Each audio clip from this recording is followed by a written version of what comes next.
এক বনে এক অহংকারী বাঘ বাস করত। সে নিজেকে বনের রাজা বলে দাবি করত এবং ছোট বড় সকল প্রাণীর ওপর অত্যাচার চালাত। বনের পশুরা তার অত্যাচারে অতিষ্ঠ হয়ে উঠেছিল। একদিন এক চালাক শেয়াল সেই বনে এলো।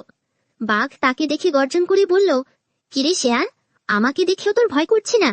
শেয়াল মাথা ঠান্ডা রেখে উত্তর দিল, আপনাকে কেন ভয় পাবো? আমি তো আপনার থেকেও বড় প্রাণী শিকার করি। বাঘ তো অবাক। সে বলল, কি, তুই আমার থেকেও বড় শিকারী? এর প্রমাণ দিতে পারবি? শিয়াল বলল, অবশ্যই পারবো। আপনি শুধু আমার পেছনে পেছনে আসুন আর দেখুন বনের সব প্রাণী আমাকে কি পরিমাণ ভয় পায়।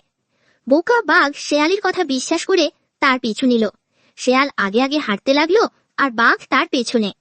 বনের সমস্ত পশু আসলে বাঘকে দেখেই ভয়ে দৌড়ে পালাচ্ছিল, কিন্তু বাঘ মনে করল সবাই শেয়ালকেই ভয় পাচ্ছে। এই দৃশ্য দেখে বাঘের মনে হলো, এই শেয়াল নিশ্চয়ই কোনো সাধারণ প্রাণী নয়। সেও ভয় পেয়ে শেয়ালকে বনের সবচেয়ে শক্তিশালী প্রাণী হিসাবে মেনে নিল। এরপর থেকে শেয়াল মনের সুখে সেই বনে বাস করতে